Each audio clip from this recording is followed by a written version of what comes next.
하나님께서 이스라엘 민족의 구원과 선민 공동체를 구체적으로 시작하는 과정에서 율법을 주셨습니다.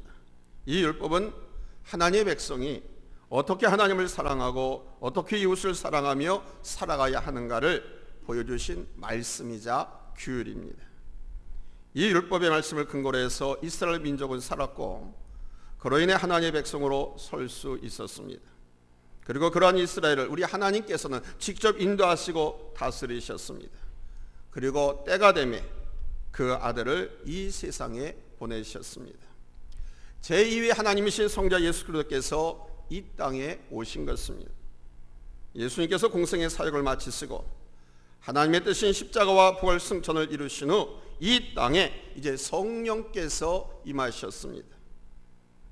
성령께서 이 땅에 임하신 것은 제2, 3위의 성령 하나님, 즉 성령의 시대가 열린다는 의미입니다. 이것은 하나님의 사람들이 성령님과 함께 동행하고 성령 안에 살면서 하나님을 섬기고 하나님의 뜻을 이루고 하나님의 나라를 이루어 간다는 의미가 있습니다. 이 의미를 처음에는 예수님의 제자들도 잘 알지 못했지만 성령 강림의 역사가 있고 난 후에 제자들도 비로소 알게 되었습니다. 하나님께서 아들을 보내신 것 같이 이제 성령님을 보내어서 하나님의 뜻을 드러내시고 말씀하시고 변화시키시고 새로운 역사를 이끌어 가신 것입니다. 따라서 우리가 하나님의 뜻을 분별하고 하나님께서 허락하시는 복된 삶을 얻고 누리기 위해서는 이 성령 충만함을 받으면서 살아가야 되는 것입니다. 이것 외에는 달리 방법이 없습니다. 사람이 변화되고 세상을 변화시키는 것이 어디 인간의 지식으로 됩니까? 사람의 기술로, 인간의 능력으로, 돈으로 되던가요? 중요한 것은 그것이 지식이나 물질이든 지나 일이든 하나님 안에서인 것입니다. 주 안에서, 하나님 안에서 이루어질 때 의미 있는 행복한 삶과 의미 있는 삶을 살 수 있게 되는 것입니다. 이렇게 할 수 있는 방법은 우리가 성령님의 도우심을 받는 방법밖에 없습니다. 왜냐하면 이 성령은 제3위의 하나님이신 동시에 진리의 영이시기 때문입니다. 이 진리의 영이신 성령께서 하나님의 말씀을 우리로 하여금 깨닫게 하시고 하나님을 알아가게 하십니다. 때문에 우리가 해야 할 일은 늘 성령 충만한 가운데 사는 것입니다. 그래서 오늘 하나님께서 우리에게 말씀하십니다. 18절에 술 취하지 말라. 이는 방탕한 것이니 오직 성령으로 충만함을 받으라. 첫 번째 대지입니다. 오순절에 성령 강림의 엄청난 역사가 일어났습니다. 다락방에 모여서 기도하던 초대교회에 이 성령 강림의 역사가 아주 급한 바람처럼 불의 혀같이 갈라진 역사가 나타나고 이를 통해서 성령의 충만을 받은 성도들이 예루살렘 거리로 뛰쳐나가서 예수는 부활했다, 예수는 하나님이시다, 이 예수를 믿어야 산다라고 외쳤습니다.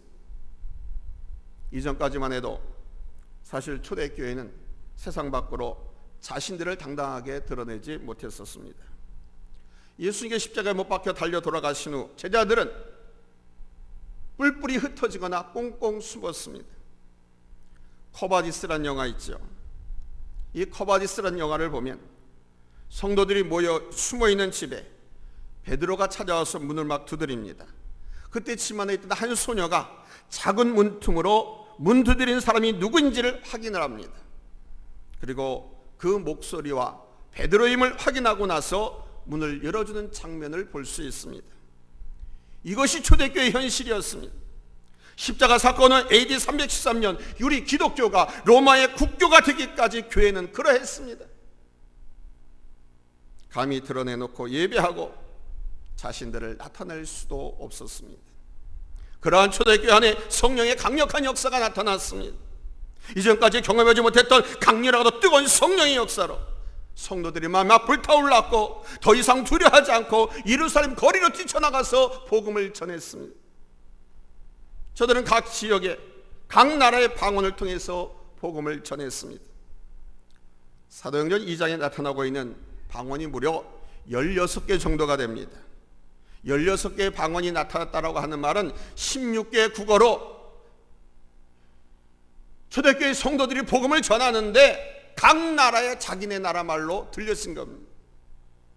바데, 메데, 엘람, 메소포타미아, 유대, 갑바도기아, 본토, 아시아, 부르기아, 밤빌리아, 애굽, 구레네, 리비아 여러 지방, 그리고 로마, 그레데인, 아라비아, 이 16개 나라 말로 복음이 막 증거된 겁니다. 사람들이 깜짝 놀랐습니다. 이런 역사는 바로 성령으로 인한 놀라운 능력의 역사였습니다. 두 번째 대지로 이 성령의 역사에 대한 사람들의 반응은 두 가지로 나타났습니다. 오순절날 성령의 역사에 대해서 당시 예루살렘에 있던 사람들은 두 가지로 뚜렷한 반응을 보였습니다. 첫째는 하나님의 큰일을 행한다라고 말하는 사람들의 반응과 또 다른 하나는 저들이 쇠술에 취하였다라고 하는 반응입니다. 이 두 반응은 완전히 다른 반응이죠. 하나는 말 그대로 하나님께서 하신 이름을 고백하고 시인하는 것이고, 다른 하나는 성도들을 비아냥거리고 조롱하는 차원에서 하는 말이었습니다. 두 가지 반응은 아주 명료하게 대립되었습니다. 그러나 한편으론 이 두 가지의 반응은 하나님의 큰일과 쇠술이라고 하는 공통점을 갖고 있습니다. 우리 사람에게 세상술이 들어가면 변합니다. 그러니 성령에 취하면 여러분 어떻게 되겠습니까? 세상술에 취해도 사람이 비틀거리고 혀가 꼬부라지고 인사불성이 되기도 하고 취해서 비틀거리기도 하는데, 성령에 취하면 어떻게 되겠습니까?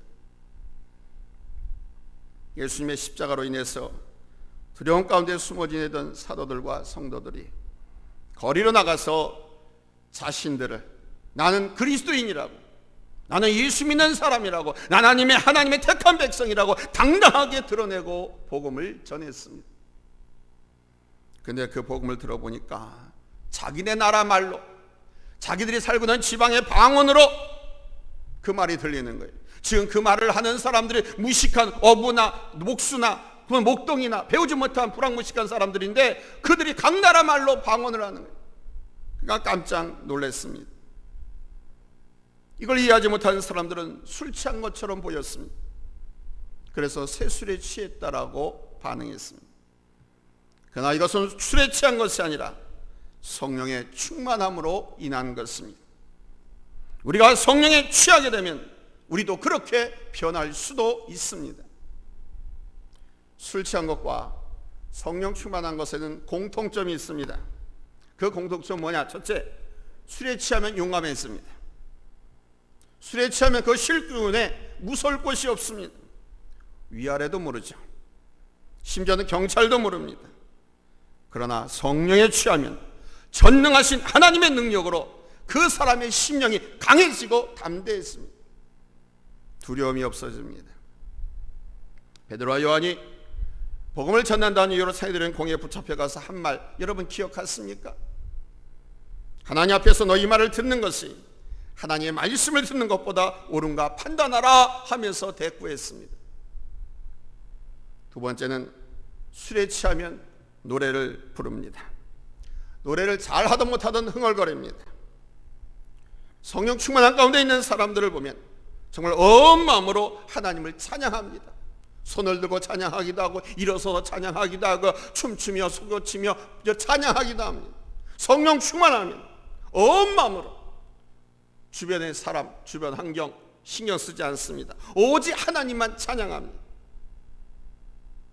세 번째는 술에 취하면 말이 많습니다.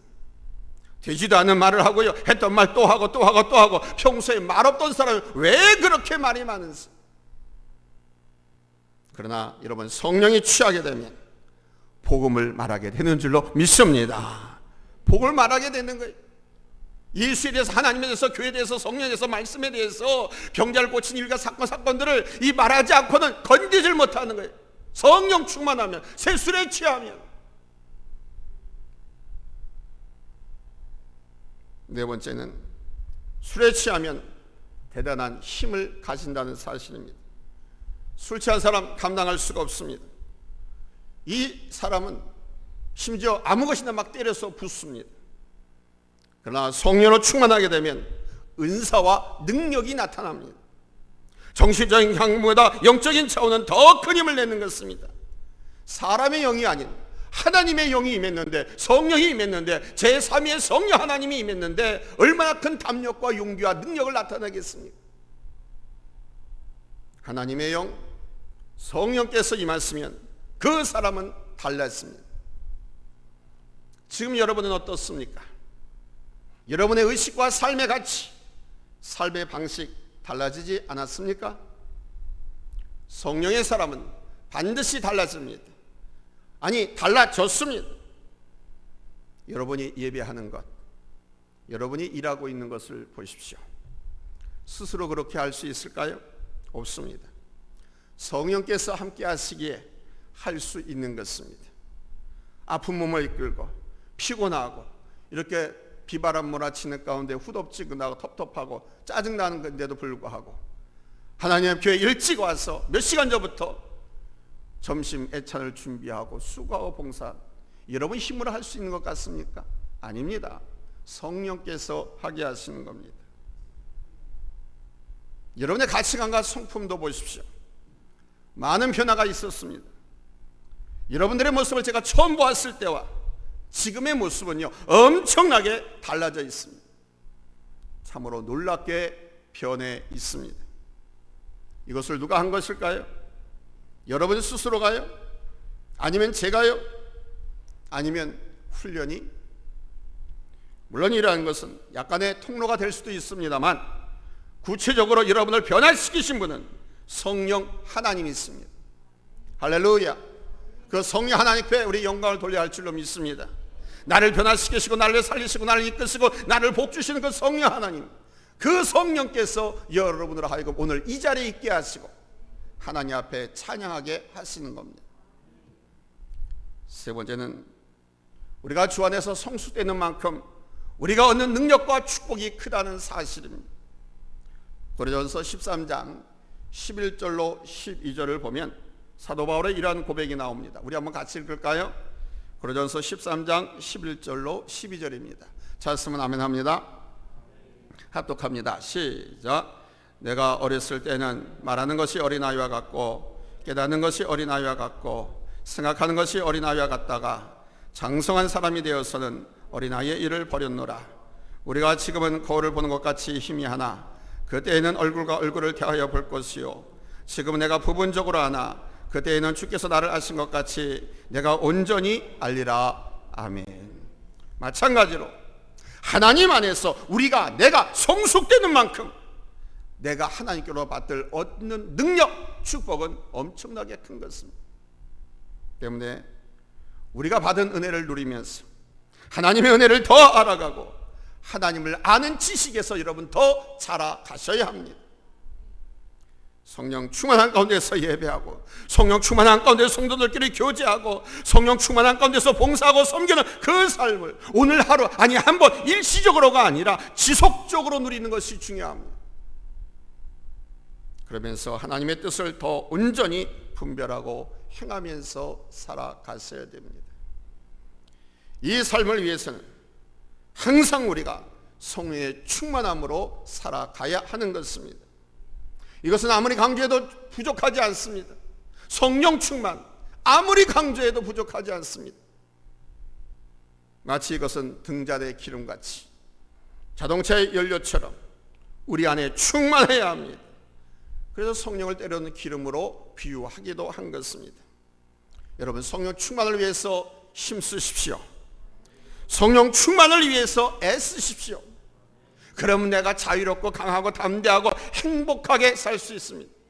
하나님 앞에 영광 돌리면서 하나님의 칭찬과 성과 면류관을 받으면서 기쁘고 복되게 인생을 살 수가 있습니다.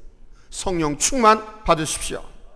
이 성령 충만을 위해서 우리가 해야 할 것이 있습니다. 그 첫 번째, 육신의 소욕을 잘 다스리셔야 됩니다. 성령 충만한 삶을 방해하는 우리 인간에게 있는 소욕이 있습니다. 육신의 소욕. 도대체 이게 뭔가? 이걸 알고서 이거를 다스릴 수 알아야 돼요. 갈라디아서 5장 17절 말씀에 육체의 소욕은 성령을 거스르고 성령은 육체를 거스르나니 이 둘이 서로 대적함으로 너희가 원하는 것을 하지 못하게 하려 함이니라 그랬습니다. 육체의 소욕이 무엇입니까? 한마디로 말하면 하나님과 반대되는 것입니다. 하나님께서 원하지 않고 하나님께서 원치 않는 것을 우리 인간이 행하는, 이게 육체의 소욕입니다. 이 육체의 소욕이 구체적으로 뭔지 아십니까? 갈라디아서 5장 19절에서 말씀하고 있습니다. 이거 우리가 지니고 살기를 원하지 않습니다. 이런 것들은 다 잘라버리거나 없애버리거나 태워버리기를 우리 하나님께서는 원하고 계십니다. 그런데 우리는 이걸 붙들고 살아갑니다. 이거 붙들고 살아가면서 왜 난 이렇게 우울해? 왜 난 이렇게 고독해? 왜 나는 왜 이렇게 엉망이야? 내 삶 맨날같이 실패해. 행복이 없어, 기쁨이 없어. 왜 난 이렇게 갈급해? 이 육체의 소욕 때문에 그런 줄 모르고 우리는 탄식하기도 하고 원망하기도 하고 불평하기도 합니다. 자, 이 육체의 소욕 뭘까요? 갈라디아서 5장 19절로 21절입니다. 찰스면 아멘 합니다. 합독합니다. 시작. 육체의 일은 분명하니 곧 음행과 더러운 것과 호색과 우상숭배와 주술과 원수 맺는 것과 분쟁과 시기와 분냄과 당지는 것과 분열함과 이단과 투기와 술취함과 방탕함과 또 그와 같은 것들이라. 전에 너희에게 경계한 것 같이 경계하노니 이런 일을 행하는 자들은 하나님의 나라를 유업으로 받지 못할 것이요. 아멘. 이 육체의 소욕, 하나님과 반대되는 것, 이것이 우리 안에 있습니다. 내 안에 있습니다. 그래서 언제 이것이 일어날는지 몰라. 수면 위로 떠올는지 몰라. 지금은 수면 안에 가라앉지. 그래서 물이 맑고 깨끗한 것처럼 보입니다. 조용하고 잔잔한 것처럼 보입니다. 그런데 누가 막대기를 한번 휙 저으면, 누군가 한번 여러분의 성기를 건드리면, 누군가가 여러분에게 한번 해코지하면, 누군가를 통해서 조금 손해를 보면, 자존심이 상하면 이 가라앉아 있던 온갖 찌꺼기들이 떠올라서 그 물의 실체를 보게 되는 것처럼 이 육체의 소욕이 여러분의 삶의 현장에서 나타난단 말이에요. 바로 우리 안에 틈타고 우리 안에 숨어있는 이 욕심, 이 욕심을 경계하셔야 됩니다. 그게 성령 충만받는 비결입니다. 이 욕심이 내 안에 틈타면 여러분의 인격과 양심이 무섭게 무너지는 것입니다. 예수님을 따르던 제자 가룟 유다가 왜 넘어졌습니까? 그의 마음속에 욕심, 마귀가 틈을 타서 욕심을 불어넣었기 때문입니다. 돈에 대한 욕심, 명예와 권력에 대한 욕심이 유다의 마음을 흔들어 놓았습니다. 그 눈에 살기를 띠게 되었고 그 마음의 원망과 불평이 그 발걸음 배신의 입맞춤으로 그 손엔 말씀 대신 돈주머니를 들게 되었고 결국은 죄를 낳고 그 죄로 인해 유다는 극단적인 선택에 이르게 됩니다. 극단적인 선택이 뭐냐고요? 스스로 자살했습니다. 이런 욕심, 이런 유혹을 이길 수 있어야 합니다. 다시 말해서 자족의 비결을 배우셔야 됩니다. 풍부할 때나 비천할 때나 언제든지 하나님께 감사할 수 있고 그 상황을 누리고 이겨나갈 수 있는 능력을 가지면 인간은 무너지지 않습니다. 사도 바울의 고백처럼 내게 능력 주신 자 안에서 내가 모든 것을 할 수 있게 되는 것입니다. 우리의 육신적인 모습이 가장 빈번히 가장 노골적으로 나타나는 곳이 어디입니까? 바로 여러분의 가정입니다. 직장이나 교회에서는 잘 나타나지 않습니다. 특별히 각 가정에는 가족신화라고 하는 것이 있습니다. 가족신화, 이 말 들어보셨습니까? 가족신화란 가족 식구들 있잖아요. 가족 모두가 가족에 대한 잘못된 신념과 기대를 의미하는 것입니다. 이를테면 이런 겁니다. 우리는 가족이니까 내가 말하지 않아도 다 이해하겠지. 이 정도 한풀이는 가족인데 내가 누구한테 가족이니까, 당신이니까, 너니까 내가 하지. 식구니까 내가 하고 싶은 대로 해도 괜찮아. 이런 식의 비합리적인 사고와 행동을 가족신화라고 하는 것입니다. 며칠 전 80이 훨씬 넘은 한 할머니의 푸념을 들었습니다. 이분은 90 넘은 할아버지하고 함께 살고 계시는데 할아버지가 여러 번 넘어지고 깨져서 머리를 다쳤다고 합니다. 그래서 지금은 잘 걷지도 못하고 누워서만 생활하신다고 합니다. 근데 말씀은 아주 또박또박 뚜렷하게 잘 하신대요. 근데 이 할아버지가 할머니의 말은 죽어도 듣지 않으려고 한다. 무슨 말을 하면 막 시끄럽다고 막 고함을 지르고, 혹 씻겨드리려고 하거나 옷을 갈아입혀드리려고 하면은 막 소리를 지르고 욕을 해대고, 어떨 때는 주먹 다짐을 한다는 것입니다. 그런데 이 할아버지가요, 다른 사람의 말은 잘 들으신답니다. 내 식구니까 내 마음대로 해도 된다. 내 식구니까 성질 부려도 되는, 이게 가족 신화라는 것입니다. 이러한 모습이 여러분들 가정에, 여러분들 안에 있을 수 있습니다. 그래서 가정에서 언어와 행동이 깨지고 심지어는 악을 행하기도 합니다. 가장 편안한 곳, 가장 자유로운 곳에 바로 육신의 소욕이 가장 강력하게 틈타기 때문입니다. 예수 믿는 성도들은 이러한 가족 신화에서 벗어나야 됩니다. 가정에도 성령 하나님께서 함께 하신다는 것을 잊지 말아야 됩니다.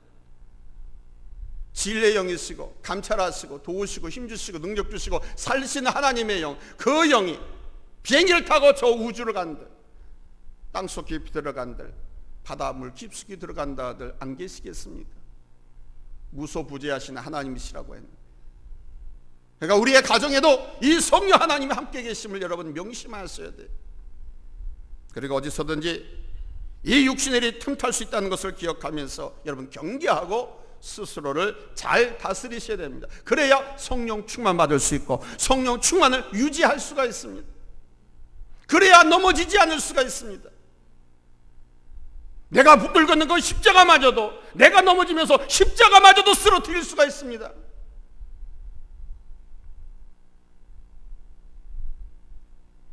그러므로 항상 성령 안에서 은혜와 기쁨, 감사함으로 살아가시기를 예수님의 이름으로 축원합니다. 할렐루야. 두 번째는 여러분이 받은 성령의 은사를 개발하십시오. 여러분 지금은 제 말씀을 듣고 아멘 하신 분들은 다 성령을 받으신 분들이에요. 예수님이 하나님의 아들이고 구세주인 것을 믿는 사람들은 다 성령을 받으신 분들이에요. 그래서 여러분들에게 말씀합니다. 여러분이 받는 그 성령 은사를 개발하셔야 됩니다. 첫째, 어떻게 개발하냐? 새로운 사람을 섬기고 양육하셔야 됩니다. 사람은요, 똑같은 것을 반복하게 되면서 어느 정도 시간이 지나면 식상해 버립니다. 아무리 좋은 음식도 매일같이 먹으면 처음 먹었을 때 그 맛있는 맛, 그거 다 잊어버리고 이제 그냥 그게 그것이 됐죠.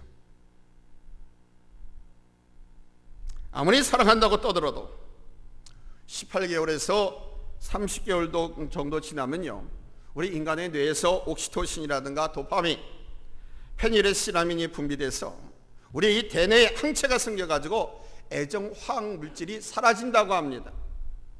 그래서 사랑의 감동이 식어진다는 거예요. 이것이 인간입니다. 우주인 외계인을 얘기하는 것이 아닙니다. 우리를 이야기하는 겁니다. 그래서 인간은 부단히 노력해야 됩니다. 우리가 성령 충만한 삶을 지속적으로 살기 위해서는 우리 스스로의 노력이 필요합니다. 어느 정도 시간이 지나면요, 열정이 식어지잖아요. 감정도 다 식어지고. 따라서 먼저 여러분의 새로운 은사를 개발하시기 바랍니다. 그래서 식어진 사역의 열정으로 인해서 또는 식어진 영적인 삶으로 힘이 든다면 새로운 사역에 한번 뛰어들어 보십시오. 보통 한 사람이 두세 가지 이상의 은사를 다 갖고 있습니다. 어떤 사람은 10가지 은사를 갖고 있는 분도 있고요, 어떤 사람은 1000가지, 10,000가지 은사를 갖고 있는 사람도 있어요. 그래서 그 사람 뭐든지 일 잘하는 만능 맥가이버 같은 사람도 있다고 하지 않습니까? 인간에게는 하나님께서는 그래 엄청난 은사를 다 주셨어요. 내 교회 안에서 가만히 보면 대개가 자기에게 주는 은사 10%도 사용하지 않으려고. 그래서 내게 주신 은사가 뭔가 여러분 스스로를 생각해 보시고, 내 안에 계신 성령께서 나를 통해서 하시고자 하는 것이 무엇인가를 기도하면서 그 은사를 찾아내시고 개발하셔야 됩니다. 그리고 그 은사로 봉사해야 됩니다. 늘 내가 좋은 것, 내가 하기 쉬운 것만 하는 것이 아닙니다. 수학 문제든 어떤 문제든 간에 어려운 문제를 자꾸 풀고 풀어야 고난이도 올라가 실력이 느는 것처럼 내가 아는 문제만 풀어서는 높은 점수를 얻을 수도 없고 아주 좋은 대학이나 좋은 직장도 들어갈 수가 없습니다. 은사를 개발하십시오. 이를테면 이런 겁니다. 주일학교 선생을 합니다. 그럼 성가대를 또 해보는 거예요. 성가대 찬양을 해보는 거예요. 평소 교회에서 아무것도 하는 게 없어요. 그러면 성가대를 한번 지원해서 해보는 거예요. 주일학교 교사를 해보는 거예요. 또 전도도 해보는 거예요. 내가 지금까지 전력 투과하고 집중하지 않았던 새로운 분야, 이게 은사입니다. 은사가 달란트입니다. 이 은사를 통해서 하나님께서 영광 받으시고 그 은사를 가지고 충성하신 분에게 하나님께서 30배, 60배, 100배로 갚아주시고 축복해 주시고 칭찬과 상급과 면류관을 주시는 거예요. 물론 뭐 한 가지 늘 똑같은 은사로 섬기는 일도 좋은 일입니다만 사람은 새로운 일을 할 때 새로운 마음으로 하게 되고 거기서 활력을 얻기 때문입니다. 새로운 은사를 개발하시고 한번 참여해 보십시오. 둘째는 그리고 새로운 훈련을 받으시기 바랍니다. 항상 훈련만 받고 있어서는 안 되겠지만 간혹 받고 싶은 훈련이 있으면 교회와 상회에서 훈련을 받으십시오. 뭐 예배 훈련, 기도 훈련, 전도 훈련, 여러 가지 봉사 훈련 다 합니다. 제가 지금 말씀드리는 것은 새로운 분야 은사를 개발해서 그 분야의 훈련을 받으는, 그 훈련은 뭡니까? 섬기는 겁니다. 거기서 성가대에서 섬기고 전도대로서 전도하고 또 성결대에서 깊이 연구하고 공부하고 싶다면 성경대학을, 목사님 성경대학을 개강해서 우리 다시 성경대학 갑시다. 성경대학을 한다든가. 인간은요 훈련을 통해서 새로워지게 되어 있습니다. 목회자들도 종종 훈련을 받는데 그 이유가 바로 그 훈련을 통해서 지경이 넓어지고 더 풍성해지기 때문입니다. 그래서 목회자들은 죽을 때까지 공부합니다.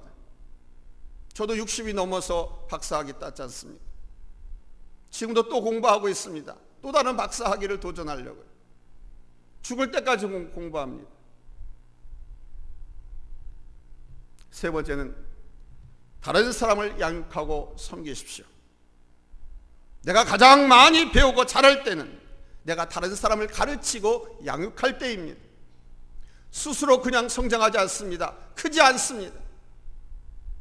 내가 한 사람을 양육하고 가르치기 위해서는요 기도를 얼마나 많이 해야 하고 얼마나 많이 말씀을 보고 준비해야 하는 줄 아십니까?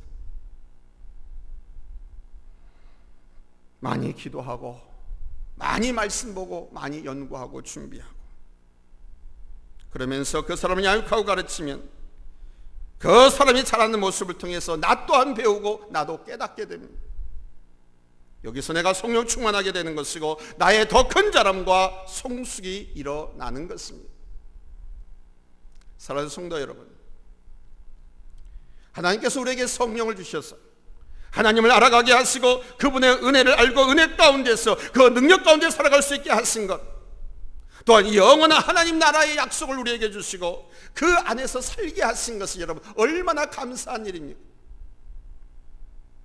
이 신비는 아는 사람만이 알고 누릴 수 있습니다. 받은 은혜와 주실 능력과 이 삶의 축복을 더욱 온전히 영원히 누리시기를 예수님의 이름으로 축원합니다. 할렐루야, 할렐루야. 기도합니다.